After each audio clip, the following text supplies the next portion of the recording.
On the crisp morning of October 12, 1986, a pedestrian walking along the York River noticed a 1980 white Honda Civic shoved off a steep embankment near the Cheatham Annex military base. The vehicle rested deep in the dense Virginia foliage, completely invisible from the main roadway, marking the grim starting point of a decades-long mystery. Deep inside the tangled brush, the car held a horrifying scene that would haunt the region for decades.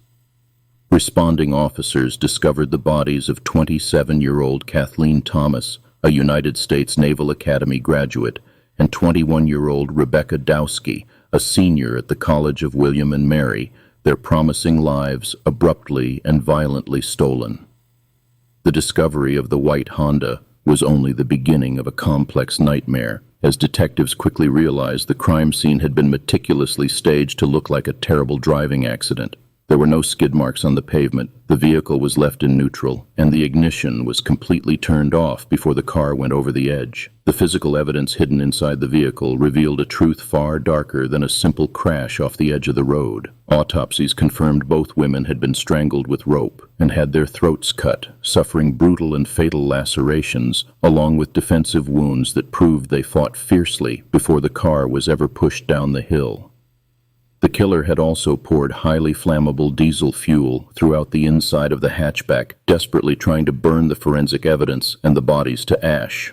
However, because the vehicle windows were rolled up tight, the heavy fuel lacked the oxygen needed to catch fire, leaving behind an intact, chilling testament to a slow, deliberate act of murder. This horrific violence unfolded directly on the Colonial Parkway, a beautiful 23-mile historic stretch of road connecting Jamestown, Williamsburg, and Yorktown. Known for its sweeping views of the York River, brick bridges, and peaceful forests, it was a popular scenic route where locals frequently went to relax, park their cars, and watch the water under the moonlight. For decades, the parkway served as a sanctuary for young couples and families, a safe haven seemingly untouched by the harsh realities of the outside world. Because the road lacked modern streetlights, the pull-offs offered total darkness and privacy. But now that innocent charm was permanently shattered by the heavy dread of a monster lurking in the shadows of the trees. The shadow falling over the once peaceful parkway deepened significantly as police forensics teams cataloged the personal items left completely untouched in the ruined car. Investigators carefully documented the undisturbed interior, searching for any missing property that might point to a motive, only to find that the perpetrator had ignored everything of monetary value. Investigators immediately noticed that the victims' purses, wallets, and cash were still sitting exactly where they had been left on the dashboard and seats. Identification cards and jewelry remained in plain sight, meaning absolutely nothing of value had been taken from Kathleen or Rebecca, which instantly and definitively ruled out a standard robbery gone wrong. This specific detail made the crime scene infinitely more terrifying for the veteran detectives working the case. It meant the killer did not want their money or their belongings, but was driven entirely by a dark, consuming desire to hunt, overpower, and brutally hurt the two women, suggesting a highly dangerous psychological profile. News of the brutal double homicide spread like wildfire through the surrounding towns of Williamsburg and Yorktown, instantly shattering the deep sense of security the historic community had always known. For the first time in memory, parents began aggressively locking their deadbolts, installing new outdoor lights, and staring anxiously out into the dark streets. Families were suddenly gripped by panic whenever their college students or teenagers went out for an evening drive, terrified they might end up as the next victims. In just one night, the quiet comfort of the entire coastal region was erased by a lingering, paranoid fear of exactly who might be driving on the parkway after dark. While the terrified community locked their doors against the unknown threat, the initial homicide investigation was forced to shift to a much higher level of law enforcement authority. The local York County deputies quickly realized the geographical boundaries of the crime scene required them to hand over primary control of the complex case. Because the Colonial Parkway was operated as a protected federal park under the National Park Service, local police had to hand the reins over to the FBI. This transition brought in federal agents with immense forensic resources, advanced behavioral profiling tools, and a strict determination to track down the elusive killer hiding in the woods. But despite their massive search efforts, roadblocks, and hundreds of endless community interviews, the federal agents found themselves hitting an absolute wall of silence. The forensic trail went completely cold within weeks, leaving the most powerful investigators in the country with absolutely no solid suspects and no clear idea who had committed the horrific crime. Left behind in the chaotic wake of this stalled federal investigation were the devastated families of Kathleen and Rebecca. They were trapped in an agonizing daily limbo as they navigated the crushing weight of sudden violent grief, forced to attend funerals, and face the media without a single definitive answer or arrest to hold on to. There is a unique, unbearable pain in having to bury a brilliant young child while the ruthless person who took their life continues to walk free. The grieving parents were left to wake up every single day endlessly theorizing about the motive, desperately wondering exactly how and why their daughters were targeted on that dark road. The crushing wait for answers stretched on for many agonizing months, leaving a haunting silence over the empty pull-offs of the scenic route. However, that fragile quiet would soon be completely shattered by another unthinkable tragedy, proving that the monster of the Colonial Parkway had not simply disappeared into the night. A full year passed in uneasy, strained silence before the darkness returned to the Virginia coast. By late September 1987, the fragile sense of returning safety across the Tidewater region was permanently shattered when another young couple vanished into the night without a single trace left behind. The community had just begun to exhale when the nightmare resumed. 20-year-old David Knobling and 14-year-old Robin Edwards had gone out for a simple evening of fun on Saturday, September 19th. Like the victims who perished on the Parkway 11 months before them, they drove off together into the coastal darkness, completely unaware of the lethal danger waiting in the shadows of the shoreline, and they never came home. The chilling reality of their disappearance took shape 2 days later at the Ragged Island Wildlife Management Area, a secluded marshy refuge positioned near the southern banks of the James River in Isle of Wight County. A local patrol officer spotted David Knobling's black Ford Ranger pickup truck parked near the water, looking entirely abandoned from a distance. As Isle of Wight investigators approached the vehicle, a deeply unsettling scene unfolded before them on the gravel lot. The truck's engine was off, but the ignition key was turned to the accessory position, the radio was still playing music, and the windshield wipers were steadily moving back and forth across dry glass. Yet both David and Robin were entirely gone. That haunting image of the empty truck, with its wipers methodically scraping against the dry glass, signaled the beginning of another desperate multi-agency search effort. Police dogs, helicopters, and ground teams scoured the dense, muddy terrain of the wildlife refuge, combing through tall reeds and marshland while fighting against the rising tides of the James River to find any sign of the missing couple. The agonizing wait for their families ended in the worst possible way just 2 days later, on September 23rd. The bodies of David and Robin washed up along the muddy, shallow banks of the James River, roughly 2 miles from where the Ford Ranger had been parked, discovered by a local man walking his dog along the sandy shoreline. For the parents who had spent 4 agonizing days praying to find their children alive, the official notification brought an unbearable, crushing heartbreak. The gentle hopes of 2 separate families were violently destroyed on that isolated riverbank, forcing them into the grim task of identifying their loved ones and leaving behind a permanent grief that words could never fully capture.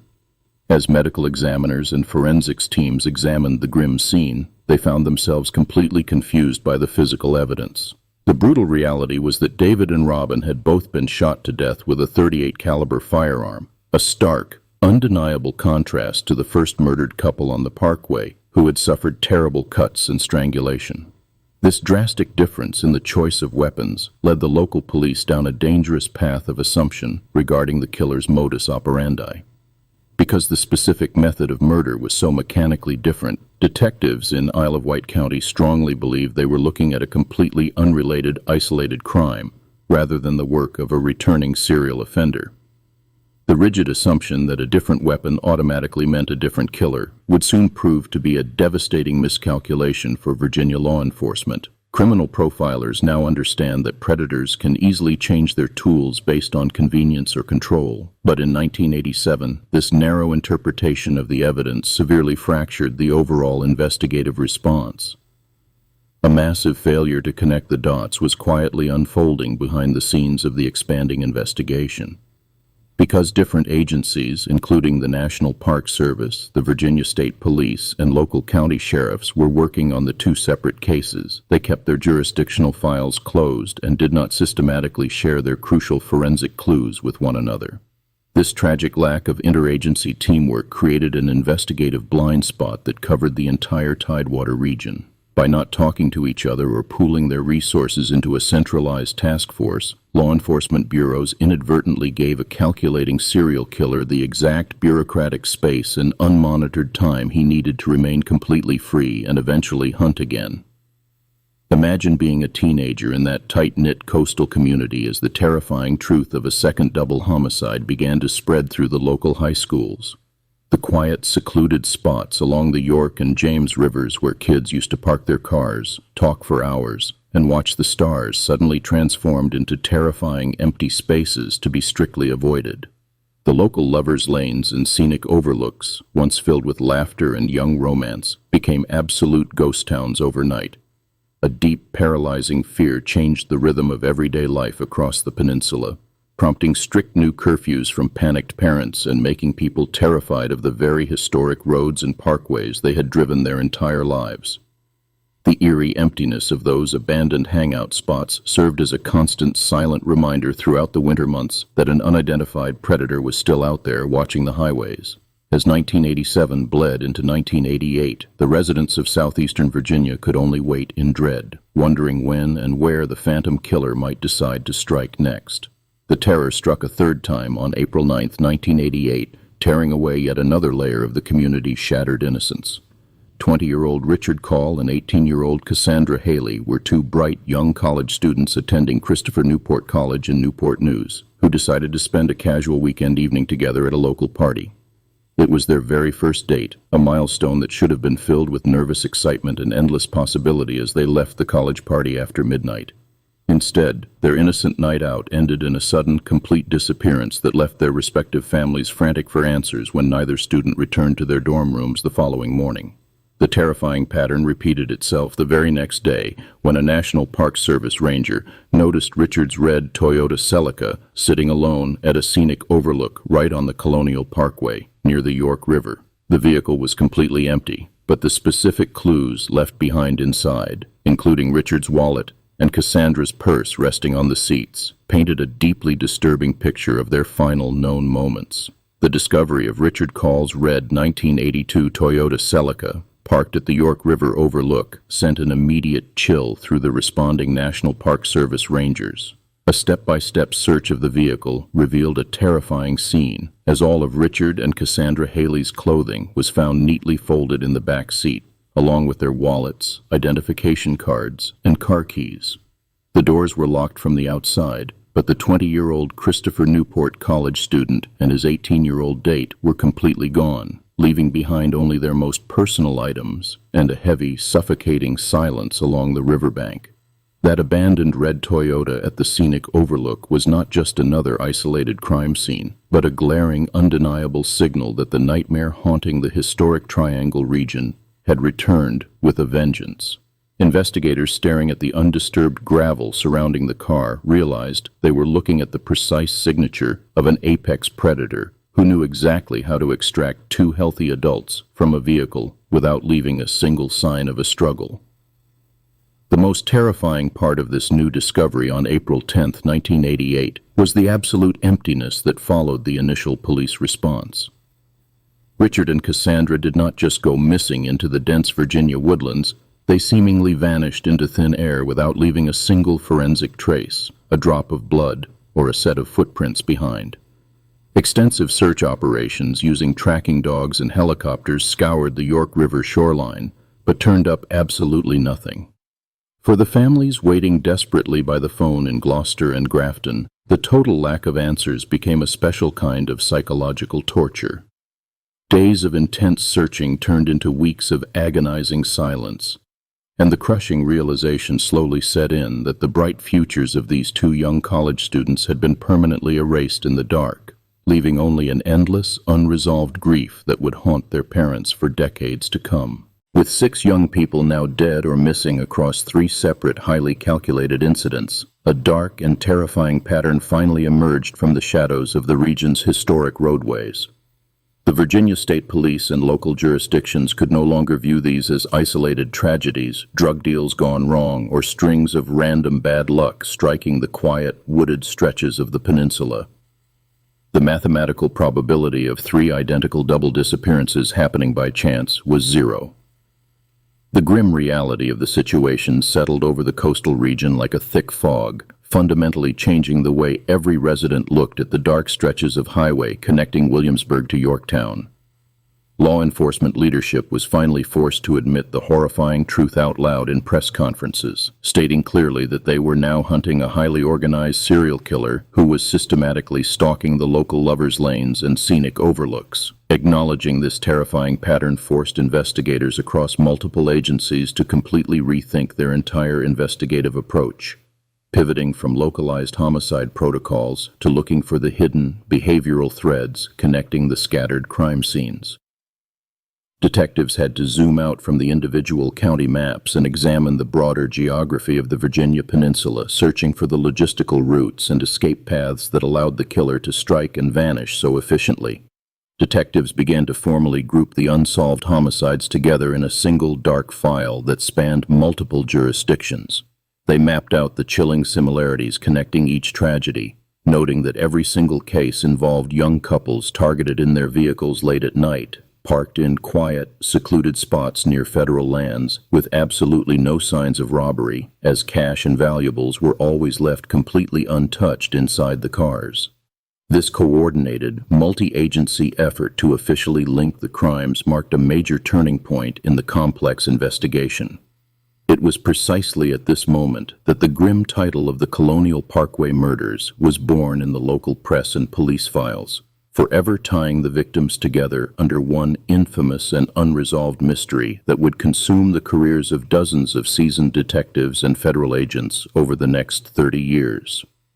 As the newly formed task force dug deeper into the victimology, a deeply chilling question began to haunt the investigators and the victims' families alike. They had to figure out why these incredibly careful, safety-conscious kids, many of whom were known to be highly cautious of strangers, would willingly stop their cars in the dead of night and roll down their windows in complete darkness.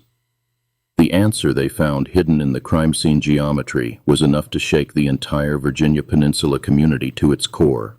Because the victims' vehicles were always parked neatly and safely on the shoulder of the road or perfectly aligned in overlooked spaces, a terrifying theory took hold, suggesting the killer was either dressed as a police officer or actively using a vehicle equipped with official flashing lights to initiate a traffic stop. The idea of a police impersonator roaming the federal highways meant that the very symbols meant to protect the public had been deliberately weaponized to trap unsuspecting teenagers. This psychological manipulation allowed the killer to bypass all the natural defenses and survival instincts of his victims, replacing their fear of the dark woods with a false sense of security provided by a uniform or a badge shining in the moonlight. Investigators began to systematically break down the specific physical clues left at the crime scenes that strongly supported this fake authority theory. They noted that the victims' wallets and identification cards were frequently found resting open on the dashboard, the center console, or the front seats, exactly as they would be if a driver had just been asked to produce their license and registration during a routine, late-night traffic stop. Furthermore, the driver's side windows of the victims' vehicles were often found rolled down just enough to speak with someone standing directly outside the car door.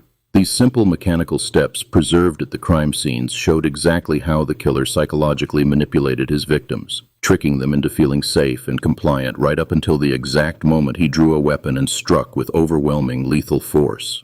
This impersonator theory tapped into a universal, primal fear that anyone driving on an empty rural road can instantly and viscerally understand.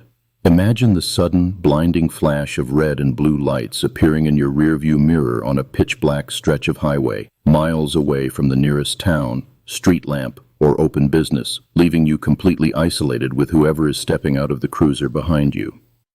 You pull your vehicle over to the shoulder of the road because it is the law, completely unaware that the person approaching your window in the darkness is not there to help you or issue a speeding ticket.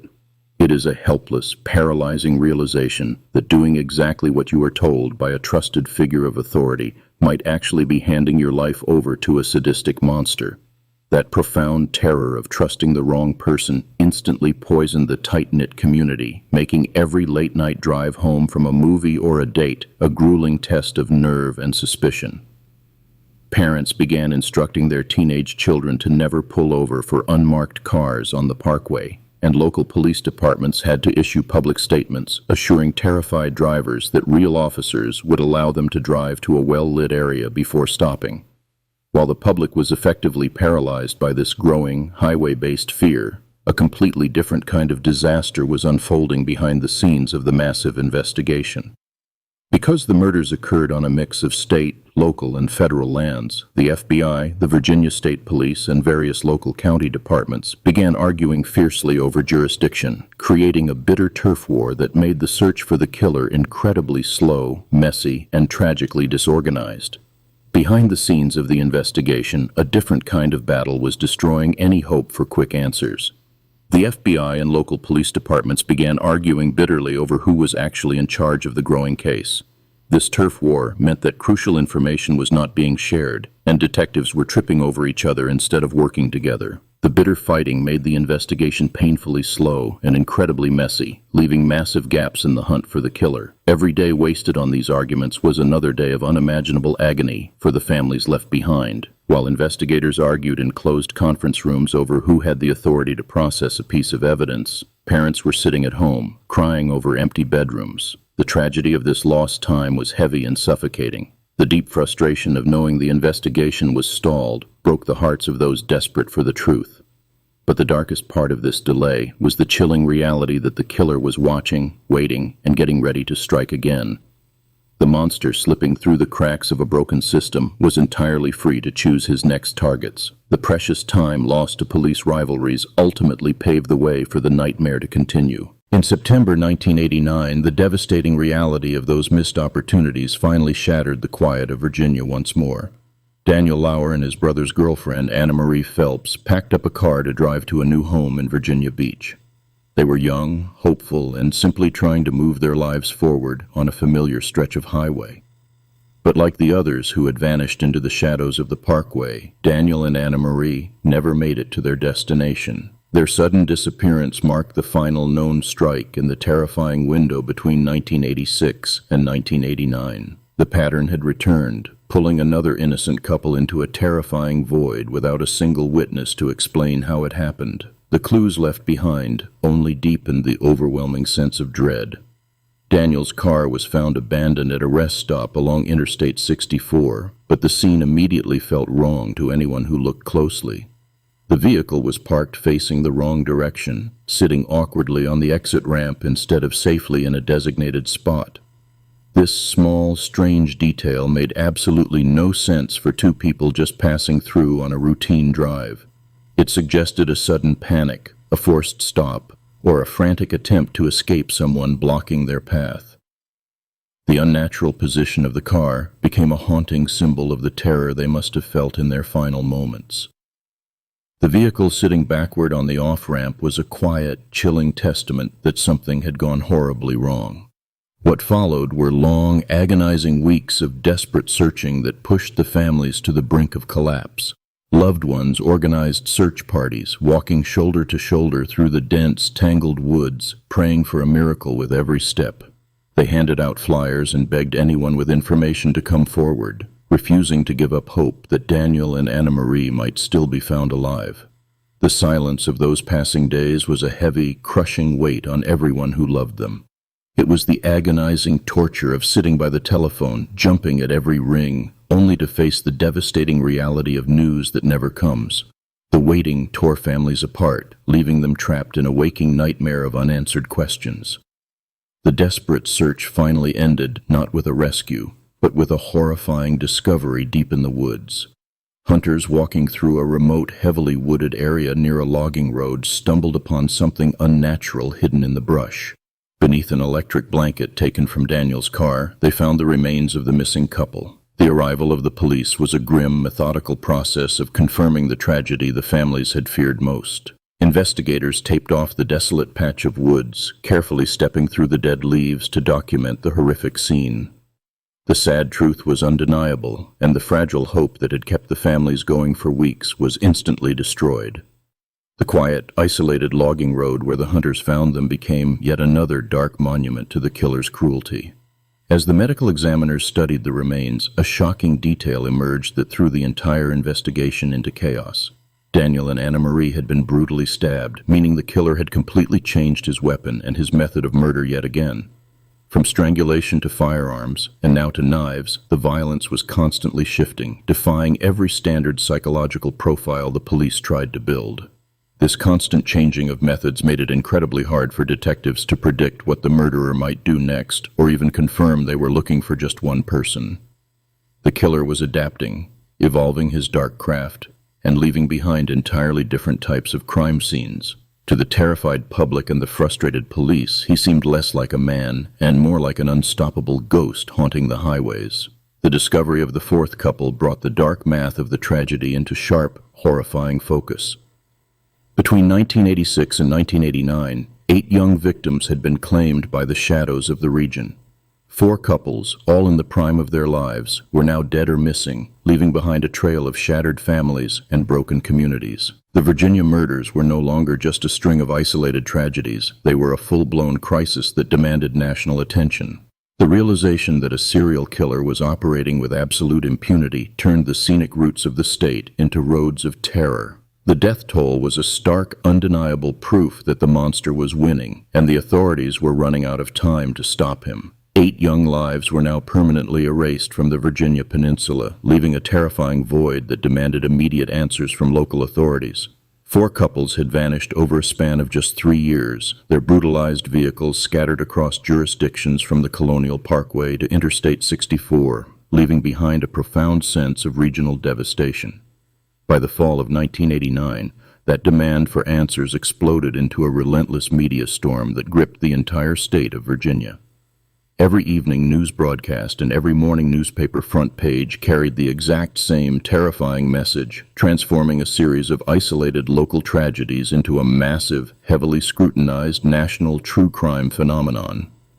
The mystery grew so immense that panic began to dictate daily life across the historic triangle, making citizens feel as though the killer was hiding in every shadow. A simple drive down a wooded road at dusk suddenly felt like a dangerous gamble with an unseen predator who possessed an intimate knowledge of the local geography. Desperate for a breakthrough, investigators turned to the FBI Behavioral Science Unit in Quantico to draw a psychological picture of the killer's mind.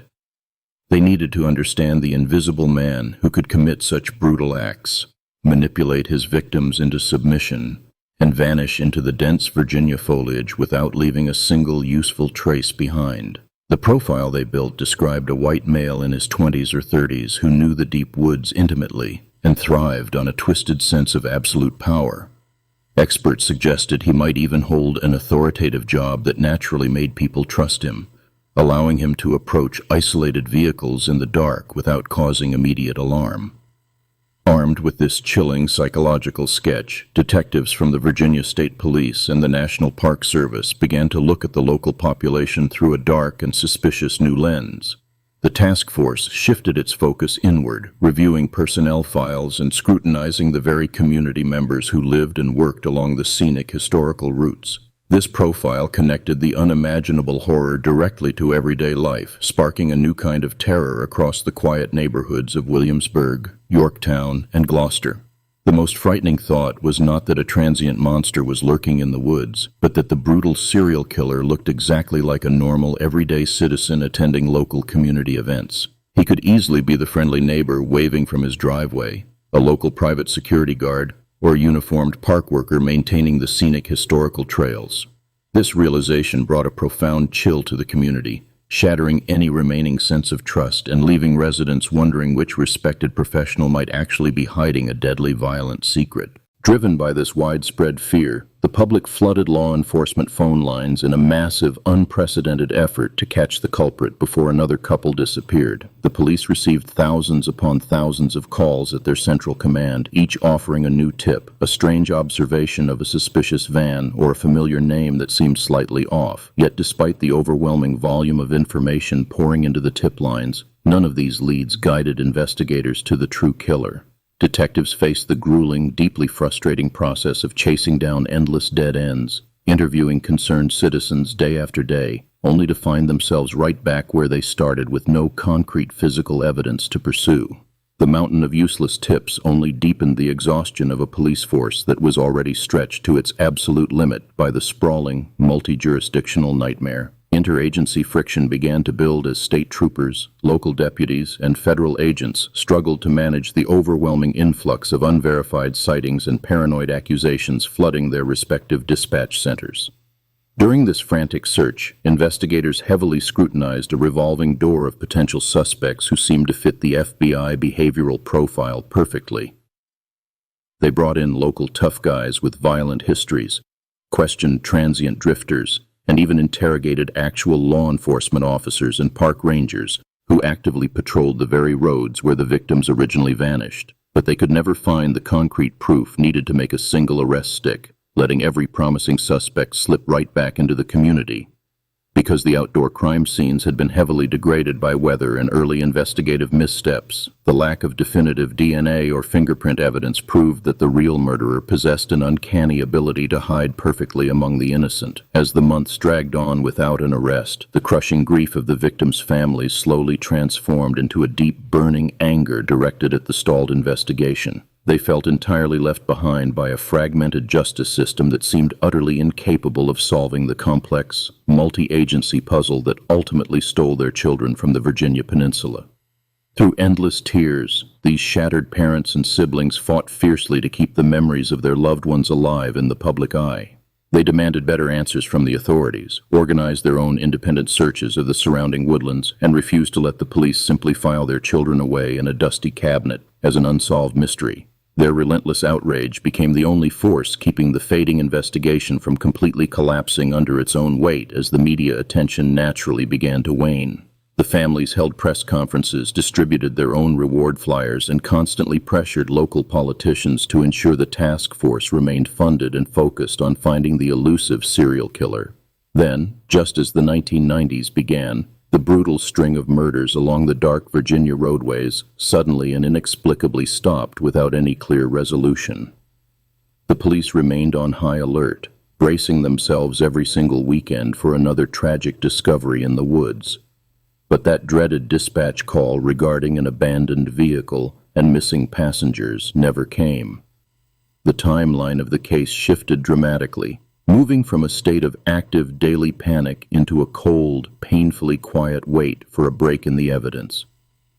The once vibrant lovers' lanes remained entirely empty, while the trail of investigative leads froze solid, leaving behind a haunting silence that was almost as terrifying as the initial violence itself.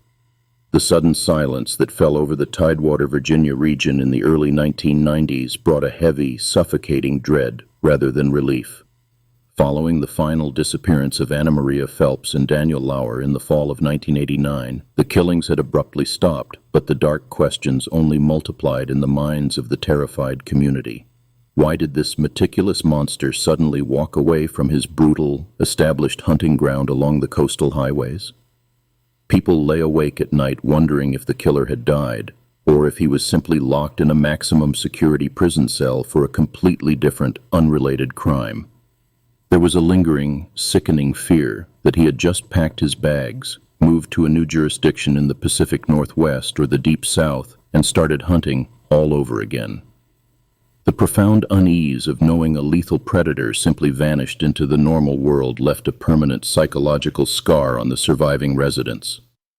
The lonely stretches of asphalt where the young couples were taken remained perfectly quiet, keeping the dark secrets of where the phantom had gone. From the winding curves of the actual Colonial Parkway to the desolate Interstate 64 rest stops and the dense pine forests bordering Route 17, the landscape offered no answers. The York River tides continued to wash against the shoreline, silently guarding the physical evidence that investigators so desperately needed to find. Behind the closed doors of the regional police stations, a terrible truth was slowly coming to light. The early crime scenes discovered in the sheer panic of the late 1980s had not been protected the way they should have been by the overlapping jurisdictions. Crucial clues were trampled by the heavy boots of local deputies, National Park Service rangers, and federal agents, while delicate trace evidence was washed away by the heavy coastal rain before anyone realized its true forensic value. Detectives were eventually forced to admit that sloppy mistakes during those initial hours had ruined some of their best chances at catching the killer. Latent fingerprints were accidentally smudged, and items found inside the abandoned vehicles were handled without proper gloves, mixing the killer's biological trace with the hands of the very people trying to catch him. It was a shocking realization that human error and uncoordinated perimeters had practically handed the murderer his permanent freedom. For the grieving families of victims like Kathy Thomas and Rebecca Dowski, hearing that careless procedural mistakes had damaged the investigation was like losing their children all over again. It was a crushing blow to learn that a dropped piece of forensic tape, an unlogged glove box item, or a poorly secured perimeter might be the only reason the killer was still breathing free air. Knowing the perpetrator slipped through a bureaucratic crack rather than utilizing criminal genius added unbearable insult to their profound loss. Imagine being a parent, desperately waiting for a phone call from the FBI field office in Norfolk that says the nightmare is finally over, only to find out that a sloppy chain of custody error washed away the definitive answer. The deep hurt turned into a bitter pill they had to swallow every single day as the active investigation stalled and leads dried up. Every corrupted fingerprint card and compromised blood sample represented a stolen opportunity for justice that could never be reclaimed. The agonizing weight of those lost clues settled heavily on the hearts of the mothers and fathers left behind, manifesting in a severe physical and emotional toll. They spent their days attending endless law enforcement briefings and reviewing heavily redacted case files, searching for any overlooked detail. Their nights were spent staring at empty chairs around holiday dinner tables, tormented by the knowledge that the unidentified killer remained completely free while their own lives were permanently shattered by his violence. As the years ticked by into the mid-1990s, the intense multi-agency hunt slowly transformed into a quiet, deeply frustrating waiting game. The thick case files, once spread across active desks in bustling police departments and federal task force headquarters, were eventually packed into brown cardboard boxes. The dedicated manpower dwindled from dozens of active field agents to a single assigned investigator who could only periodically review the existing materials between handling newer, more pressing homicides. By the time the calendar turned to the 2000s, those heavy cardboard boxes had been pushed into the dark, dusty back rooms of the state police archives and federal storage facilities. The step-by-step process of a major serial killer case going completely cold is silent, marked only by the shifting of paperwork from the front lines to the forgotten shelves of criminal history. Biological samples and physical exhibits sat in evidence lockers, slowly degrading as the decades passed without a single viable suspect. But outside those quiet archive rooms, the families of the victims fiercely refused to let the memories of their loved ones gather dust in a government facility. They began to find each other, stepping out of their isolated grief to form a united front across the state of Virginia. They hired independent private investigators, filed aggressive Freedom of Information Act requests, and organized highly visible public vigils on the anniversaries of the brutal disappearances to ensure the media never forgot the victims.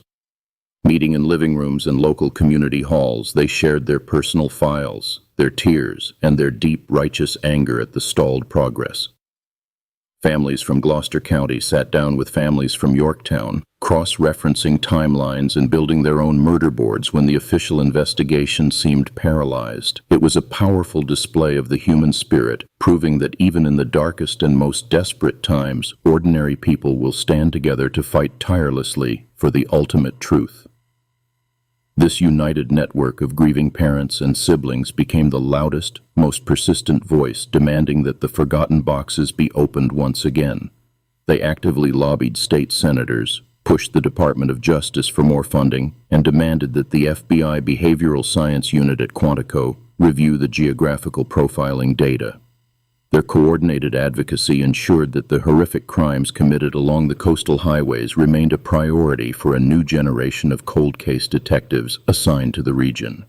Their relentless pressure eventually collided with a massive, unprecedented leap forward in criminal science. A new tool called advanced DNA testing was fundamentally changing the entire world of police work, offering a fresh ray of hope for historical cases that previously seemed impossible to solve. The rapid transition from standard serology and basic blood typing to sophisticated short tandem repeat analysis in the early 2000s completely revolutionized how investigators approached previously contaminated or degraded biological evidence from old crime scenes. In simple terms, forensic scientists had figured out how to find the unique biological signature of a killer hidden in tiny, degraded drops of blood or a single microscopic skin cell left behind during a struggle. Detectives finally went back to the dusty archive rooms, pulling out the old brown boxes to see if this new science could extract genetic material from previously tested items like steering wheels, discarded clothing, or ligatures to find what human eyes had missed decades ago. The wait for those complex laboratory results was an agonizing period of renewed hope and intense anxiety for the families. They held their breath during the months-long backlog at the state crime labs, wondering what dark secrets those tiny, preserved clues might finally reveal. The silence between submitting an old exhibit and getting a call from a cold case detective regarding a potential match in the federal database was a grueling test of their already frayed patience. Could a single strand of hair pulled from a blood-stained car seat in 1986, or a scrap of fabric found near a Ford Ranger at a rest stop in 1988, finally put a name to the monster who destroyed their lives? The anticipation cut deep, reigniting the raw, visceral emotions of the past as they waited for a high-powered microscope and a computerized genetic database to deliver the justice that traditional police work had failed to secure. Everything hinged on the fragile, desperate hope that a tiny piece of modern science could reach back through the decades and pull the definitive truth into the light. The families understood that a microscopic skin cell, preserved by sheer luck in a sealed evidence envelope, might be the only weapon left to dismantle a 30-year-old mystery, identify the elusive predator, and finally bring the notorious serial killer of the coastal highways to a courtroom. The laboratory machines finally finished their exhaustive DNA processing, but the long-awaited results brought only a heavy, crushing silence to the investigation. The early forensic extraction attempts failed to isolate a complete genetic profile from the degraded evidence, leaving the cold case detectives exactly where they started 2 decades prior. For the victims' families, this scientific dead end was a devastating psychological blow.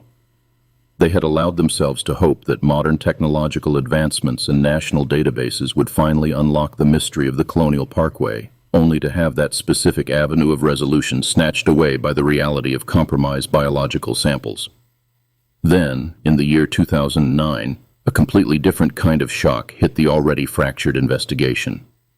Highly classified crime scene photographs, previously secured within federal evidence vaults, suddenly appeared on a public true crime internet message board for anyone with a web browser to download, distribute, and analyze. These were not just distant pictures of abandoned vehicles sitting on the roadside. They were intimate, agonizing forensic images of the victims in their final, brutal moments, including detailed autopsy documentation. The realization that someone with inside access had shared these private horrors felt like a massive, unforgivable betrayal to everyone involved. The sudden viral spread of these confidential images online forced the authorities to immediately shift their focus from catching a serial murderer to plugging a massive security leak. The Federal Bureau of Investigation had to divert critical resources from cold case analysis to launch an urgent internal affairs probe.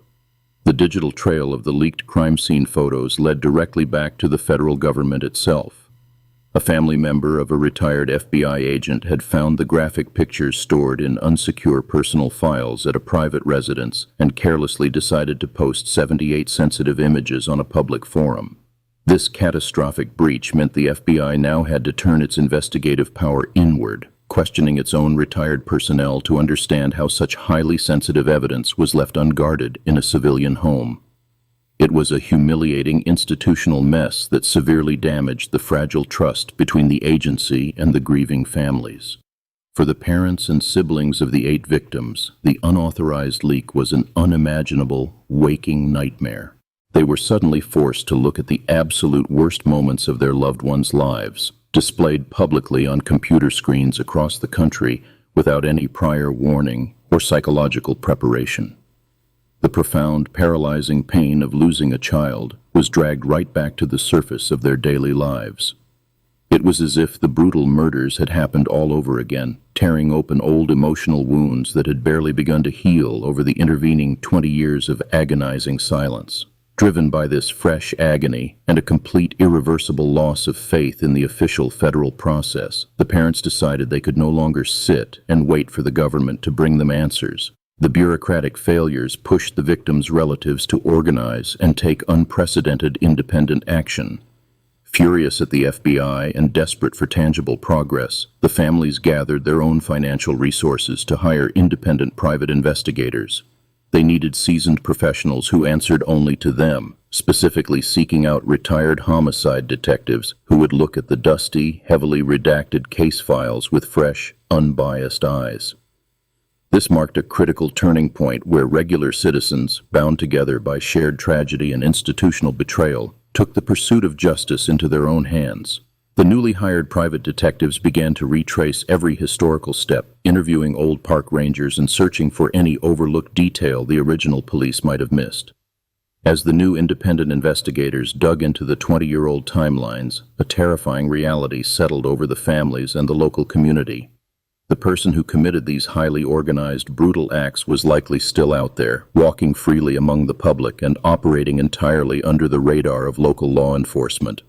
The elusive killer could easily be an older man now, pushing a shopping cart through a local grocery store in Yorktown, blending in perfectly with everyday suburban life while holding the darkest secret imaginable.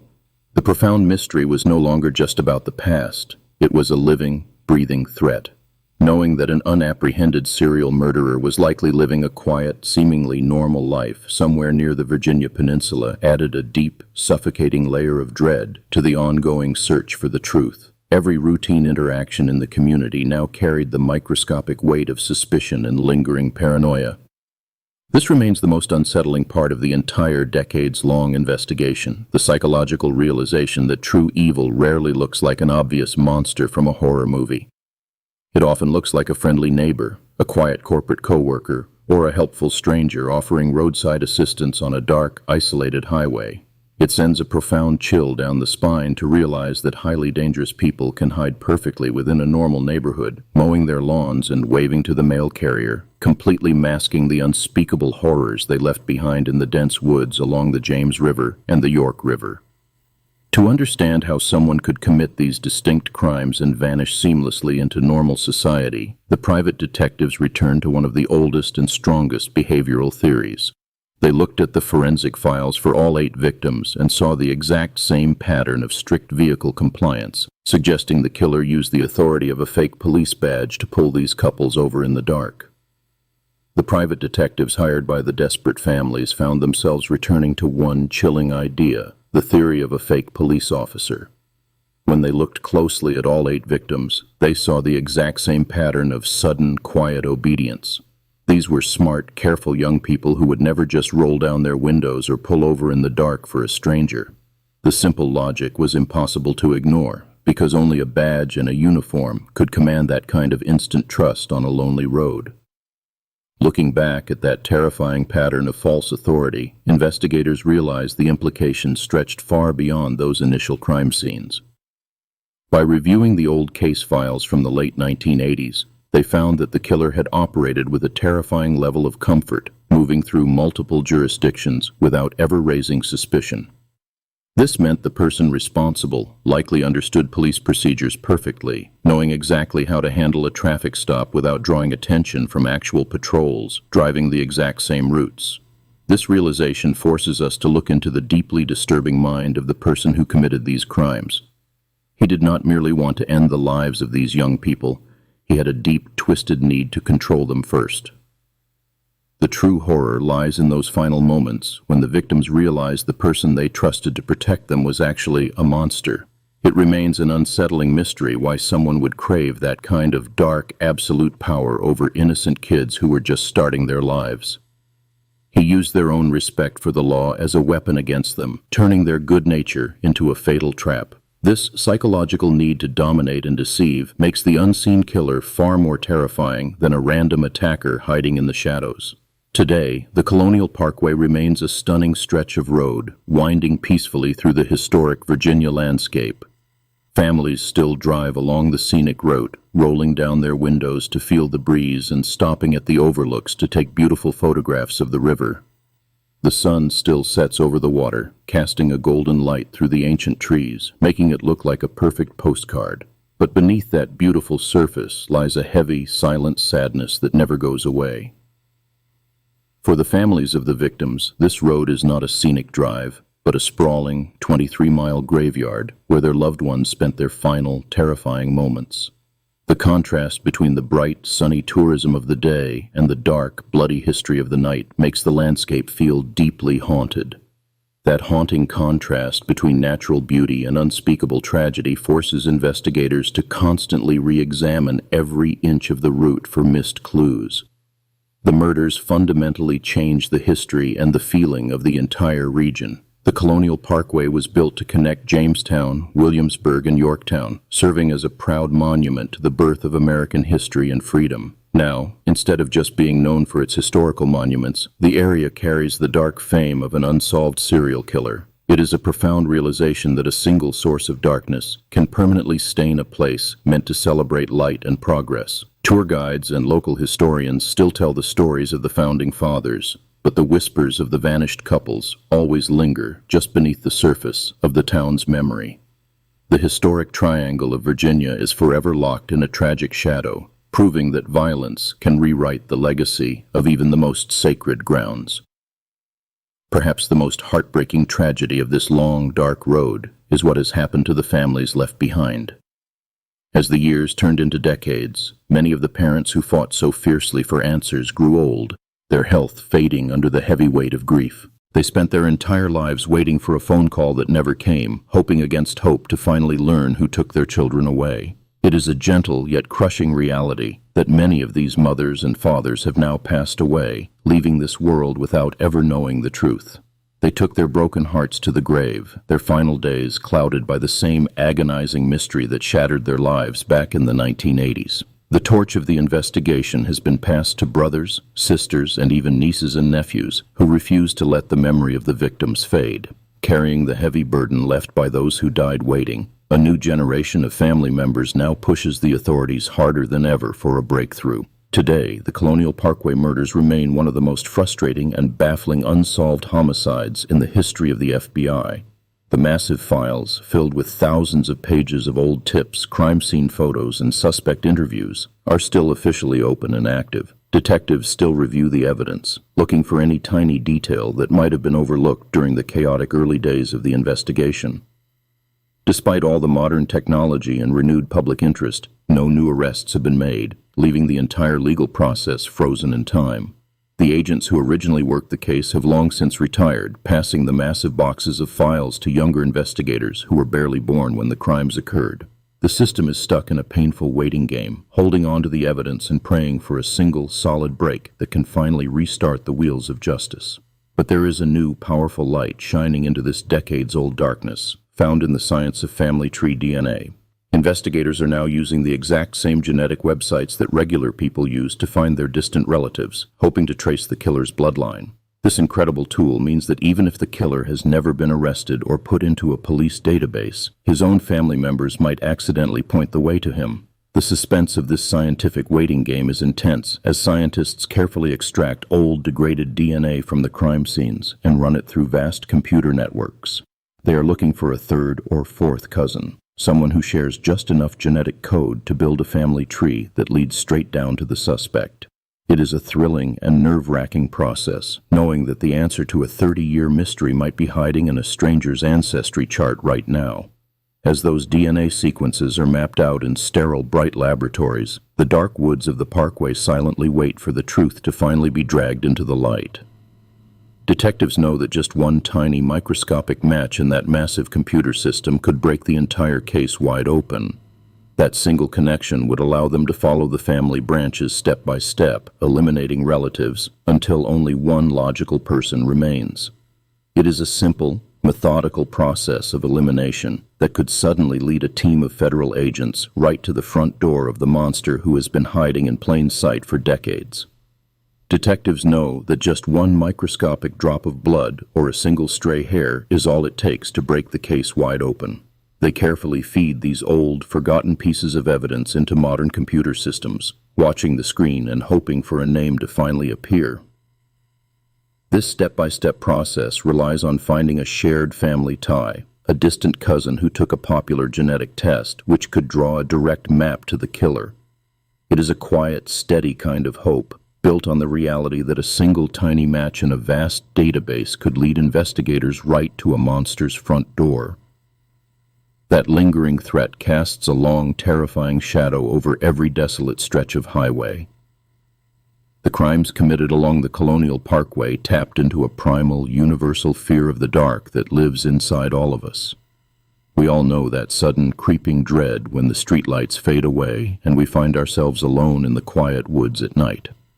This unresolved story is the exact reason why we check our locks twice and stare anxiously into the tree line, knowing that true evil does not just exist in movies, but sometimes pulls up right beside you in the dark. That deep, unsettling dread remains entirely justified as long as the person who hunted those young couples walks free. Because the killer was never caught, the very nature of how people experience the historic Virginia roadways permanently changed. The scenic pull-offs that were once designed for romantic evenings and quiet reflection quickly transformed into places to avoid at all costs. Even today, locals warn their teenage children never to stop along those winding, isolated roads after the sun goes down. A permanent culture of suspicion replaced the innocent freedom that once defined the area, leaving a lasting scar on the community's relationship with its own landscape. The human wreckage left behind extends far beyond the physical boundaries of the crime scenes. Families of the victims were forced into a bleak, endless purgatory, their homes filled with boxes of police files and faded photographs of children who never got to grow up. Siblings who were once young and hopeful have grown old carrying the heavy burden of their lost brothers and sisters. They navigate a world where every ringing phone or knock at the door could be the FBI finally bringing answers, or just another false alarm fading into the quiet reality of their grief. This localized tragedy eventually forced a massive shift in how different branches of law enforcement talk to each other across the entire country. When the National Park Service and local Virginia police struggled to share information in 1986, it exposed a fatal flaw in the system that allowed criminals to slip through the cracks. That painful realization helped accelerate the creation of unified databases and joint task forces, ensuring that a clue found by a park ranger could instantly be seen by a city detective. The failure to catch the Parkway killer became a harsh, undeniable lesson that forced agencies to tear down their walls and work together. Yet, despite decades of system upgrades and technological leaps, one haunting question continues to defeat every investigator who touches the files. No one can definitively prove if the victims were pulled over by someone disguised as a police officer or if they were ambushed by a stranger slipping out of the dense woods. Without knowing exactly how the killer gained control of the couples, profiling the suspect remains a fractured, incomplete puzzle. That single missing piece of the timeline leaves a gaping hole in the narrative, preventing anyone from understanding the true face of the threat. The inability to answer that question has bred a deep, institutional frustration within the FBI that still burns today. Generations of federal agents have inherited these files, carrying the heavy emotional weight of a promise they have not been able to keep. For the detectives who spent their entire careers chasing ghosts along the river, the lack of closure feels like a profound personal failure. They retire with the unsettling knowledge that despite all their power and resources, they were ultimately outsmarted by a phantom. That lingering sting of defeat inevitably trickles down to the everyday people who still live near the water's edge. Entire neighborhoods are bound together by a shared, unspoken grief, raising new generations in the shadow of a mystery that refuses to die. The community remains trapped in a state of suspended mourning, unable to fully heal, while the architect of their nightmare remains nameless. It is a quiet, collective suffering, visible in the sad smiles of neighbors who still remember the vibrant young lives that were violently erased. Today, the Colonial Parkway itself stands as a silent, winding monument to the unresolved past. The ancient trees and sweeping river views remain as beautiful as they were in the 1980s, masking the dark history buried in the soil. But beneath the surface of that picturesque landscape lies a permanent tension, a physical reminder of how easily safety can be shattered. The historic road is forever altered, serving as a miles-long crime scene where the echoes of the lost still wait for someone to finally listen. The most chilling unknown that forensic science and decades of profiling cannot settle is the exact mechanics of the ambush. Investigators still cannot definitively prove whether the victims were subdued by a lone individual wielding authority, or if a coordinated team of attackers orchestrated the abductions. The physical evidence left behind in the vehicles offers no clear answer to how two healthy young adults were consistently controlled without leaving massive signs of a violent struggle inside the cars. This gap in the record means that the behavioral profile of the killer remains fractured. If it was a single person, it implies a terrifying level of charisma, intimidation, or a highly convincing law enforcement disguise. If it was a pair working together, it changes the entire psychological dynamic of the crime, suggesting a shared darkness that managed to stay completely silent for nearly 40 years. The relentless pressure from the victims' families eventually forced a permanent shift in how federal and state agencies handle legacy cold case evidence. Frustrated by decades of jurisdictional roadblocks and lost files, the families successfully lobbied for the transfer of crucial DNA evidence to advanced private laboratories. This forced collaboration stripped away the old walls of agency secrecy, creating a new blueprint for how civilian advocates can legally compel the government to test degraded evidence. Because of this hard-fought victory, modern forensic teams are no longer entirely bound by the limitations of internal government labs. The precedent set by the Parkway families ensures that when federal resources stall, advanced genealogical testing at independent facilities can be mandated. It is a profound procedural shift, ensuring that future cold cases will not be locked away in a vault simply because the initial technology was not good enough. For the families of the 8 victims, the passage of time has transformed their grief into a grueling endurance test. Parents who began this journey in their 40s and 50s are now passing away, leaving boxes of heavily redacted case files to siblings and nieces who were only children when the murders occurred. The burden of investigation has become an unwanted family heirloom, passed down from one generation to the next. This generational transfer of trauma requires siblings to spend their weekends filing legal requests for information and organizing public awareness campaigns instead of living their own lives. They maintain detailed websites, manage tip lines, and constantly monitor the dark corners of the internet for any whisper of a confession. The crime did not just steal 8 futures in the 1980s. It effectively drafted dozens of surviving relatives into a lifetime of unpaid, agonizing detective work. The enduring shadow of these crimes fundamentally shattered the illusion of safety that once defined the rural edges of small-town America. The concept of the secluded lover's lane, once a harmless cultural rite of passage, was permanently rewritten as a landscape of extreme vulnerability. The realization that a predator could use the isolation of a scenic, federally protected highway as a hunting ground changed the way an entire generation viewed the dark woods just beyond their headlights.